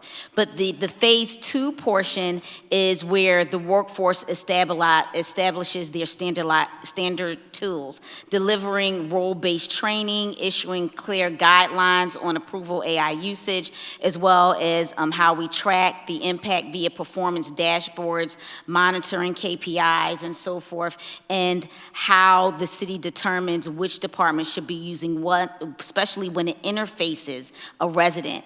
Do we want the tool to actually speak directly to the resident? Do we want the tool to speak to the customer service rep? Then the customer service rep analyzes that as our human in the loop process, and then they regurgitate what it says and then decipher, do they want to say this or do they not want to say that? So that's all going to work out in our action plan, which is going to be more robust in how the city they're going to use the AI tools. So next would be the Opal. So Opal, currently we noticed that there were some deficiencies within the project, so we had to restructure it, and this is called responsibility when you are building technology tools. Everyone has been here for a while, and you know that has been systems that have gone live that were not ready to go live, and that cost us, if you think that's a lot of money, it costs you double the amount if you allow a tool to go live when you know it's not ready. We noticed that it wasn't ready. We are restructuring to ensure that we put those things in place, because the adoption of the training specifically was an area that we needed to reevaluate, as well as ensuring that all the specificness for each department was where it needed to be. I obviously cannot, well, not obviously, but I cannot speak as far as the numbers currently where we are, and I would need to either get back to you or refer that back to Rob DeBoe as far as where we are with the numbers of Opal, because it's being reconstructed. But I can speak to the efficiency of the project, and it was not ready to go live. You also mentioned about hiring. So as far as the technology individuals, and then Candy can talk about AI solutions in regards to hiring and so forth, to your question. So we made a lot of progress with hiring in OIT, and part of that is we hired a recruiter. So we did 662 interviews were conducted and 500 of them were between June and February, and then we did another 162 between February and March. We hired 38 individuals, 27 between June and February, and an additional 11 between January and February. And so we have been making a huge, that additional resource alone has been helping us get ahead, because the deputies have to interview. We needed someone to go through the resumes, so we've filled that gap. So what you'll start to see is us getting back and refilling those roles, and we've made a lot of progress from the last time that we were here. Candy? Thank you for the question. I just want to speak globally to just the hiring process and the use of AI. At this time, OHR is not using AI technology in our hiring process, to your point exactly about implicit bias being introduced. I consider our candidate process to be very high touch, and so we are going through resumes by hand. We know some of our candidates need a little bit more assistance, right? So we are calling folks when their applications are incomplete. We are following up with them on the phone and via text message and via email to get their documentation, so that we are able to review their eligibility in a holistic way. And so right now, we are currently still assigning those announcements to individual analysts so that we can continue to provide that high-touch service. We are happy to have that conversation about how to leverage AI technology as we move forward. What we are, though, is leveraging a lot of technology. So while it's not AI, we're moving towards text messaging, automated notices in the system, candidate self-scheduling, online testing, right? So we are leveraging kind of the full complement of technological resources. We have not introduced AI, though, specifically to the hiring process. And one Good more for the question. online testing. That's great. Yes, the online testing has, so we're doing a lot of testing online, right? So the days of bringing in kind of hundreds of candidates into the MSB on the 16th floor and testing, we're not doing that anymore because, again, time to hire is impacted by doing that, so we are able to leverage the online testing tool in order to, so folks can take the test on their mobile devices, at home, things like that. And so we're leaning into the technological space, and we're happy to have the AI conversations as we move forward. But again, we want to make sure implicit bias, candidates don't fall out of the process using the technology. Then you also asked how we came about to the policy, which I didn't answer. I think that was your very first question. Yeah. So Camille and I did go to San Jose, and the consultants leading their initiative is Harvard, Bloomberg, Johns Hopkins. They consulted 40 other cities, and we also went to a Google and US conference as well. So those are some of the individuals we looked at, other municipalities, in addition to the San Jose, who was actually leading in this particular area, and they're especially because they actually put together a team of individuals, as I mentioned, through Bloomberg, Harvard, and the other 4 cities that they consulted. So we're using a lot of their templates actually to build out what we're doing here within the city of Philadelphia. Still would like to ask one more thing, is that city council gets a seat on the government committee, the governance committee. We have to have a seat on that committee. Thank you. That's your question. Will city council get a seat on the governance committee? Yes. Okay, do you want to answer that for the record, please? So we'll have to take that into consideration, and we'll get back to you. Thank you. Thank you. Thank you very much. Chairing that is Councilman Mike Driscoll, then Councilmember Kendra Brooks, and then Councilmember Young, then Wilby and Fishley in our second round. Thank you, Mr. President, and thank you, panel. I just want to state for the record, I doubled down on Councilmember Bass with regard to the cameras, dumping cameras. I think each of our districts are experiencing the same problems. In last week's budget hearing with the Revenue Department, I asked the following question that I've asked in previous budget cycles as well. The Revenue Commissioner deferred to the Chief Administrative Office and Procurement, so I will ask the same question. What is the status of the refunding of the state sales tax to the city as to the end user of material purchases? That is, the ones that the city and/or contractors can apply to the state on construction projects for eligible reimbursements.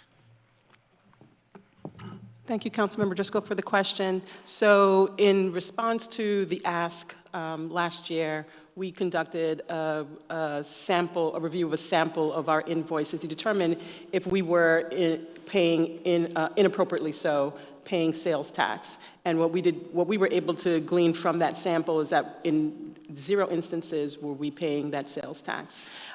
So we're also have put the Finance Department has a very robust process of reviewing submitted invoices to ensure that that is not the case. So in response to the concern, we're not seeing it in the invoicing within the city of Philadelphia. Yeah, I think what I might be referring to, and I know this is a little complex. So if a contractor, let's say they're doing a school project or a capital project for the city, and they buy purchases for the project, but are eligible for reimbursement, and are they potentially applying for that reimbursement when the reimbursement is really our money? So my understanding is that when they charge us for those taxes, and if they're applying for the reimbursement and that line item tax charge is what they're applying for, the reimbursement for through the state, that is not happening for us. Okay. Perhaps we can have Sure. further discussion. Absolutely. Okay, Yes. thank you. You finished, Member Driscoll?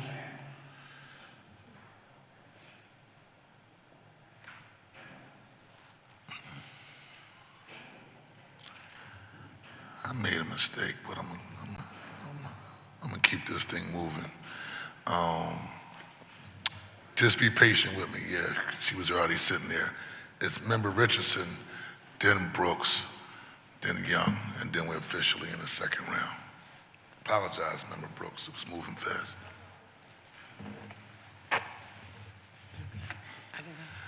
The chair recognizes Catherine Gilmore Richardson. Thank you, Mr. President. Needed that acknowledgement from you.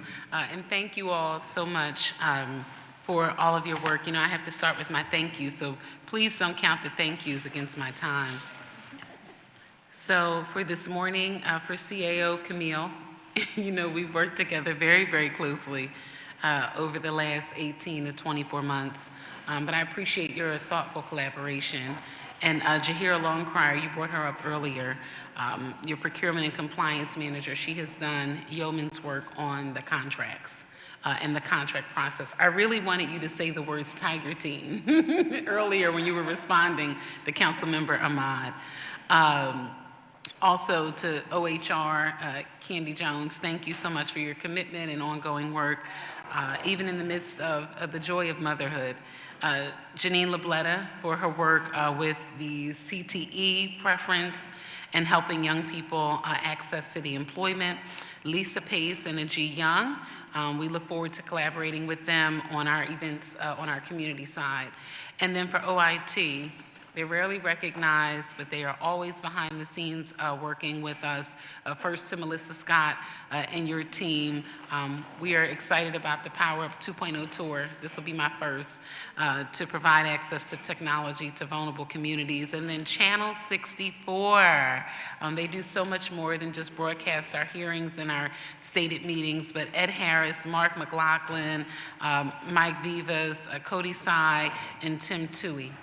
They are the secret sauce behind what folks see on Channel 64, but also what they hear. So I wanted to start with those thank yous and appreciate the folks that we've been working with. I wanted to quickly go back to contracting and just get these questions on the record so that they're on the record, and I'll get in as much as I can. But you talked about previously in responding to council members, both Ahmad and Landau, regarding the Pew and Bennett Midland study. And we recently shared the results of the study and the recommendations with all members of council as a result of the continued work that we've done in this area, in addition to resharing the report that we authored from my office as a result of the hearings and the ongoing work that we've done, so that you see how closely the recommendations are aligned based on the Pew and Bennett Midland recommendations. But in the report it states, per the interviews with city staff, some departments are not aware that they could go to city council for approval of contracts, while others made a decision at some point to avoid the additional scrutiny. So I'll go through all the questions so I can get them on. Have you worked with departments to educate them on the process to bring a multi-year contract before City Council? Additionally, the report has 5 primary recommendations, and 4 of them are strictly under the purview of procurement and CAO and the functions of your office. And those recommendations are redefine and resource procurement to make it responsible for professional services contracting, develop a comprehensive citywide training program for staff, provide a standardized approach and coordinate approvals, maintain and expand the efforts to conform backlog contracts, as we heard earlier. Can you provide updates on how CAO and procurement are implementing those specific recommendations? No detail has been provided yet for procurement, but funding looks relatively stable across this 5-year plan. What additional resources do you all believe are necessary to fully implement the recommendations relative to refining and redefining procurement's role in this process?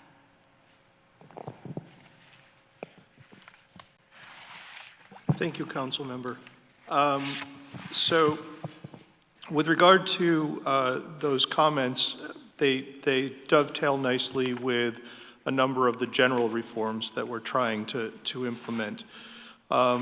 So initially, as part of the interim work, we've asked Health Department to bring forward some multi-year contracts, as was specifically suggested. We are looking more broadly at making multi-year contracts more feasible and more easily implemented over the long term. And that will lend itself well to something else that's very important to me. And one of the things that's driving a lot of the reforms for me is the ability to put in place strategic sourcing as an approach to procurement, which is a very specific thing, a program of steps and tools to get contracts in place ahead of time for a number of years. And the advantage to that is it gets procurement out of the critical path of the business of paying, out of the critical path of I have this need and now I have to go source it, as opposed to I have this need, we already have a contract, go get it. It also solves for a lot of the emergency procurement problems. So we're looking at tackling that both through processes and some longer term rule changes. Okay. You spoke specifically about professional services. We're looking to, in the redesign of the organization, again, as part of this pilot, to consolidate professional services with all other procurements. So right now, in the charter, it breaks out professional services as sort of officially under the finance department and all other things procurement under procurement. And that's sort of an artificial construct that just exists here. We're looking to merge that on a pilot basis, pending some further rule changes that we would take more broadly across the city once we get those set. And along with moving that process in, we're developing a unified process and having the new system through, you can see how this is all sort of a spider web, right? It's all intertwined. Having the new Oracle system is what allows us to have a unified system. Right now, we have multiple systems which kind of embed multiple processes. And we don't want to take the time to fix those systems and divert from the bigger fixes. I'm sorry, that's why I asked regarding the sort of the funding and the details staying relatively stable. Yes. Because with all of the additional work that we know, right, needs to occur in order to address the number of recommendations, not only in the report, but everything that we've been talking about in the meetings that we've had, even with the nonprofit providers and the new commission that's been established. How do you get here? How do you get there? Yes. With the same staffing? Because that has been the complaint, is that we don't have enough procurement folks to sort of work very closely with and collaborate with the department heads who are responsible for procurement in their various units. I mean, we know that like DHS does a really, really good job with this. They are the gold standard in city government for this work. But overall, how are we going to address this and ensure that we have adequate staffing to do so?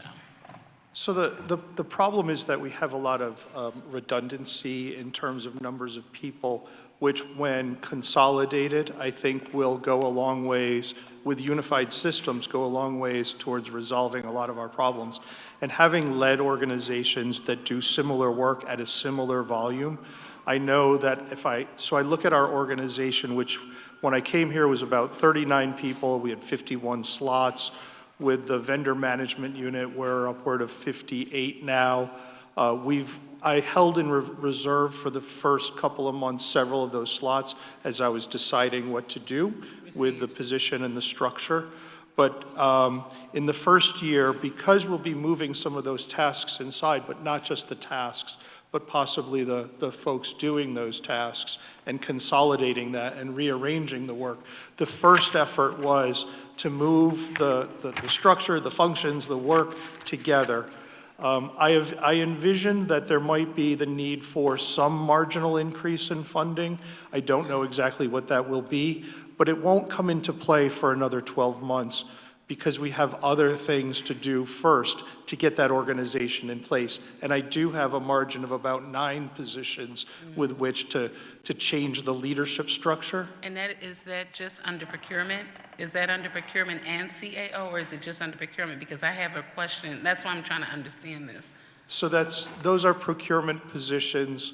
Some of them are technically CAO positions in terms of how they are created, but they're all procurement operating functions. Madam Chair, may I ask just one additional question to that point? Okay, thank you very much for the leeway. So to that point, and I just, if you all could give us a breakdown so that I'm reading the detail correctly, and then obviously when your detail is available, when your detail is available, I will review. But if we could get a breakdown, and I'll say that because in FY25, the CAO vacancy rate was 23%. FY26 was 23.6%. And so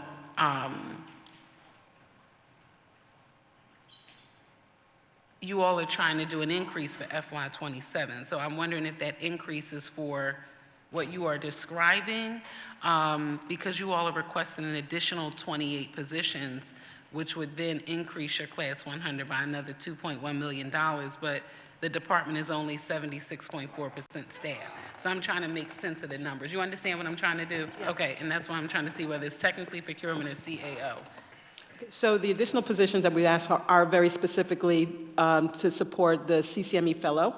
Right. And those fellows are, at least 5 of them at this point, are designated specifically to the vendor cooperative, right? And so while they are CAO positions, they are going to feed the vendor cooperative unit, and the work of that unit will allow those folks who are coming through the CCME fellow to qualify for procurement positions, entry-level procurement positions, and we can continuously feed almost seamlessly from our program completion through the unit into the procurement. So we believe we're going to be able to attend to 2 things at the same time. Okay, so I'll end here then, because you're going right to my next question. Sure. And I'll submit these for the record, but it's the same thing with workforce development and CCME. FY26, 10 budgeted positions, but from what I can see, and maybe you all can help me with this, I only see 3 that are currently filled. And so if you could just break down the workforce development, the $10 million in workforce development money, the CCME positions, the CAO positions versus the procurement and who's going to sit where, and give us a breakdown. And I'll submit the additional questions for the record.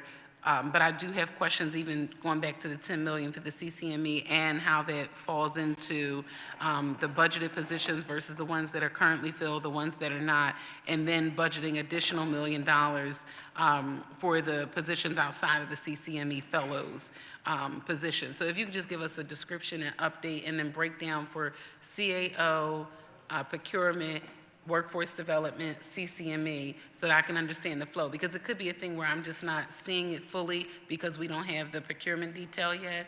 But based on reading the budget books, and if you go line by line, it doesn't come together for me. Understood. Okay? Okay. So currently, there are, I think, approximately 7 vacancies in CAO that Right. are specific to CCME. Right. Right, and I can also have Carol DeFries come up and speak to that. But of those positions, at this point, 4 of them are slotted to be filled within the next month. Okay. And they are specific to CCME support, right? They are built into the model of managing and administering CCME. That's what you talked about and referred to at Council President Johnson's hearing, correct? In part, yes, in part, Okay. right? So then there was an additional ask of approximately 20 positions for the CCME fellow. And while those positions are going to be, they need to be managed within CAO because they are going to support varying units, but the one-on-one kind of navigation support is going to come from our CCME staff, right? So we want the fellows in proximity to CAO so we can continue to do the professional development work that's going to be needed for them to be successful as they move out into the different departments. Okay, I will submit the balance of the questions for the record, but they all flowed in one to another. That's understood, yes. And it's just hard to make sense of what you all are describing in the detail. And I ask those questions because of the changes that need to be made based on the recommendations from the Pew and Bennett Midland report, but also the work that you all are seeking to do in CAO and with the CCME program. And the numbers are they're spread so apart that you can't make sense of what each position is for. So even a position description Understood. for each one would be helpful as well. Okay. But I'll submit these questions for the record to be respectful of Madam Chair and all of my colleagues. Okay? Thank you very much. Thank you. Chair recognizes Councilmember Brooks. Thank you so much. I have a series of questions, so I'm going to just ask the questions and then you guys can answer it when I'm done. The first questions are for CAO. As the chair of people with disabilities and special needs, I hear all the time from advocates and people from the disabled community about steps that need to be taken to make sure that our city is truly accessible for all. I want to start today's questions by asking a little bit about the goals for the office. In the budget documents, the Office of People with Disabilities says that they will create a disability community survey for residents. Can you talk more about the purpose of this survey and what stakeholders you will engage when you create it? What are other ways that the Office of People with Disabilities gets feedback from residents, and how best should my office plug residents into this process? And one of the areas that I've heard a lot of feedback around from the disability advocates is Christmas Village here at the Dillsworth Park. What outreach has been done ahead of this year's event? If outreach was done, can you name which organizations you consulted with and what changes were made to make Christmas Village more accessible? And what is the purpose of the digital equity manager in the Office of People with Disabilities? Okay, so in terms of the conversations that we've had with other stakeholders relative to Christmas Village and how to make that more accessible, I believe Adrian had to step out of the room, and so if she doesn't return before the council hearing is done, we certainly can provide that to you in writing. In terms of the survey is intended to be launched within one of the activities of the Office for People with Disabilities as they meet on a monthly basis with their commission to hear the concerns and the challenges of our community of people with disabilities. And so the intention there is to leverage those council meetings, those commission meetings, and their partner organizations to better gather information relative to how city services are impacting our communities with disabilities. One of the places where we saw this kind of show itself prevalently was during the snowstorm, right? And so we had our constituents calling the office to make sure that we were aware that it really wasn't as simple as clearing snow, but that we were clearing snow on the corners and the cutouts in a manner that a person with an assistive device can traverse that. And not only that, but we had folks who had other challenges, not just in traversing the snow, but where supportive services were coming to their homes, did they have access to the homes of our residents with disabilities?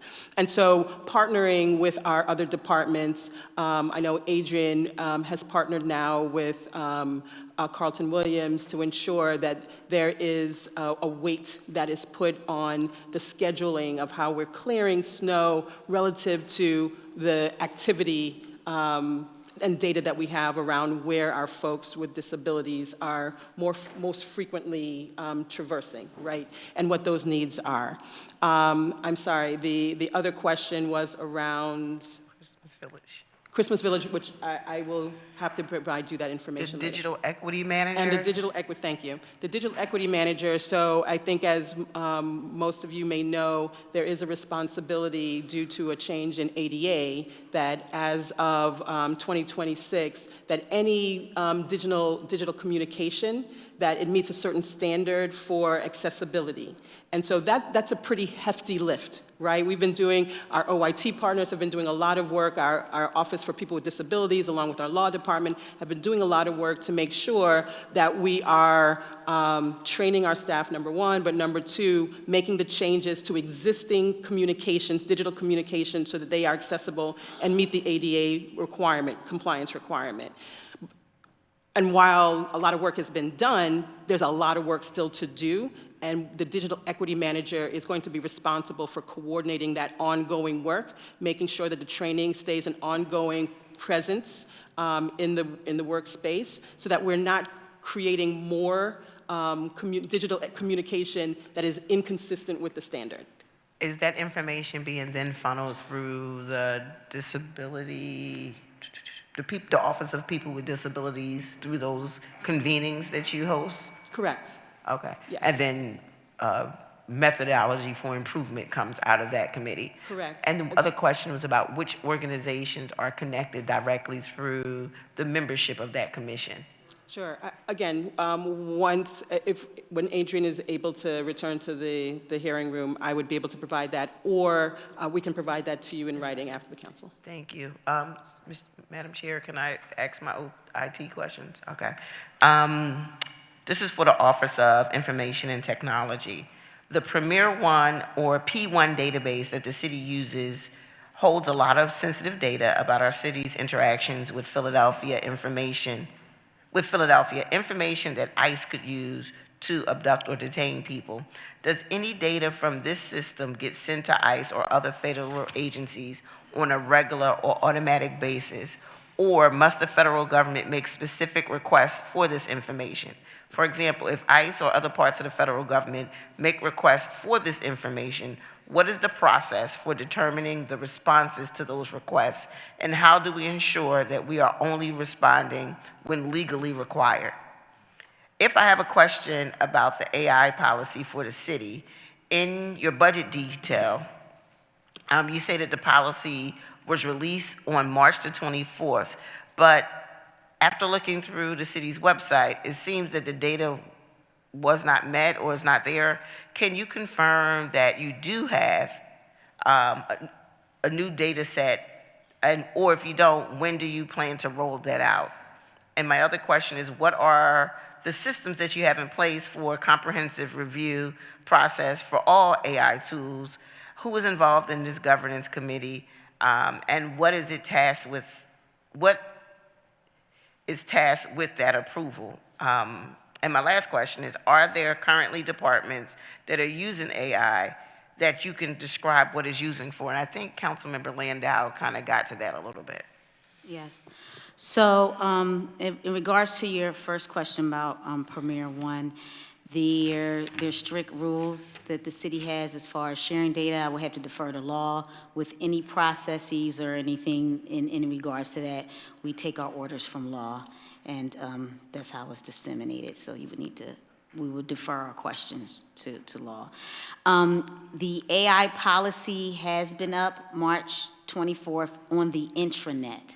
So I was mentioning earlier that Our policies are internal because they're for city employees and so forth, but this will be the first time where we would need to make an external tool so now the public could have access to it.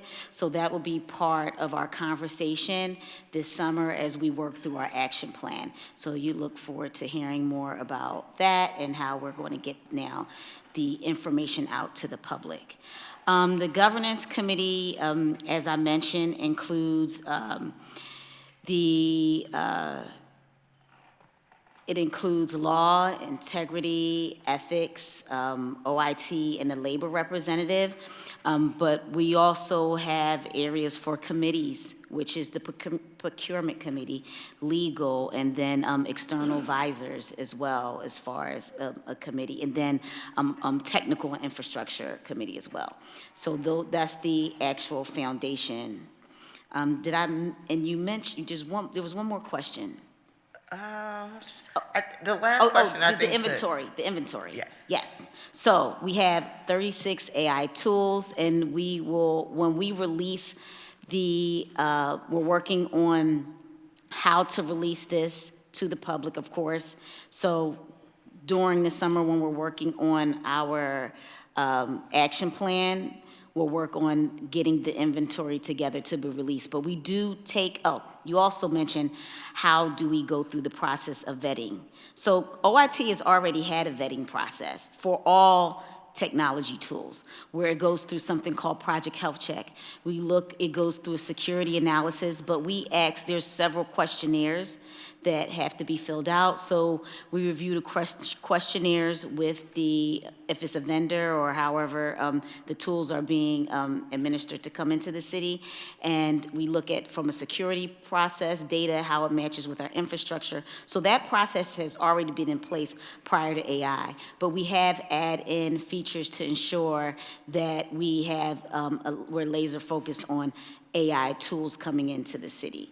So that process is already there. Now, as far as the governance committee, as I was mentioning, now the other overlaying conversation is how will the city departments utilize these tools? Once OIT says, hey, it's safe to use it, the data is secure, it's efficient for what we deem as proper for the city, how the governance committee will want to work through from a legal standpoint. Can the department use it and we're working with procurement, working with ethics. All those different things now have to go into play before we allow a particular department to utilize the AI tools for city services. Thank you. And one quick one. One last one is for HR. The return to work policy was discussed as a way to improve profits for Center City businesses. Do you have the information about any increase in business in Center City with the return to work policy? So, just in correction, I don't believe that was one of the bases for the return to work policy. The return to work policy was very much a management position, that we work better together in person, and that we realize more collaboration, more equity in terms of opportunity. The purpose of it was not to improve profits for our Center City businesses. I think we were all hopeful that the return to office would have the benefit of patronizing some of our community vendors in the Center City area and in outlying areas that may have been suffering from the kind of like the post-COVID positioning of remote work, right, and prevalence of remote work. We certainly can get any information to you about what we have seen relative to the health and economic health of our area businesses in Center City, but I did want to clarify that that was not the basis for the return to office policy. And has it increased productivity in the offices? I'm sorry, but we're running over time, way over time. Do you mind putting it in writing so that we can get a written response? I already answered it. I already asked it, so if they want to respond in writing, that's fine. All right, thank you. Thank you. Chair recognizes Councilman Young. Thank you, Madam Chair. Just have a request to be given to the chair. I don't know if this is if the finance can answer this question or if it's HR. But can you provide to the chair the information on the actual dollar amount of all unfilled budgeted positions for FY25 and FY26? I think that gives us a sense of how much money, I guess, is out there we're leaving on the table, or what money could be allocated to other resources that we need to have in the city. So if you could provide us with that number, I think that would be helpful. Question I have, CAO says that the small and local business enterprise metrics are not yet available because the registry and goals are still being built. Can you tell us what is the implementation of this timeline? Which office owns this, and will CAO be able to report department level small local business dollar participation and the goals? Because we're looking here through this, we trying to be stewards of our public funds. We want to make sure that they're actually going to, we're actually contracting and procuring services from people who are small local businesses. So can you tell us how that, and how and when will we be able to understand this particular metric? So on the first question, we can ask finance to provide the class 100 information for the unfilled positions. OHR doesn't have it. It's difficult for us to determine because there is some flexibility within what's budgeted and then what level they can fill the position. So for example, if a department is budgeted for a certain level position, they may choose to fill that at the entry level, and so there may be some discrepancy in salary there. But we can provide the response in writing, but finance will have that information. Thank you. And even if it is some leveling with the salary, just the unfilled positions, essentially. Understood. Thank you. And in regard to the Small and Local Business Program, our Office of Business Impact and Economic Advancement is responsible for kind of implementing that program and metrics to track the participation across our communities. And so we're happy to partner with them. Procurement partners very closely with that office helmed by Nadir Jones, and we can provide the information in terms of the timeline and when metrics would be available to you after this hearing. Yeah, thank you. That's helpful because we're trying to figure out and trying to verify how, if this reporting is not available, then how offices, departments are currently verifying whether local small businesses are meaningfully benefiting from contracting opportunities and professional service opportunities, procurement opportunities, because based on your testimony, the testimony, we don't have that information to make a determination on. So I think that would be helpful to provide us with that information. And I do have one more question, Mr. President, if you don't mind, for it's OIT. OIT, I'm going back to the AI policy again. Your policy was published recently, requires security evaluation, this governance committee again, there's risk assessment, operational clearance, and ongoing monitoring. So which AI tools are already approved for use, which are under review, which departments are using them today? Can you help describe that again for us? So I have a complete list that I can get to you. I did read off some of them. Could you provide that list to the chair to be able to counsel? Absolutely. Thank you. Thank you, Mr. Chair. That's it. Thank you.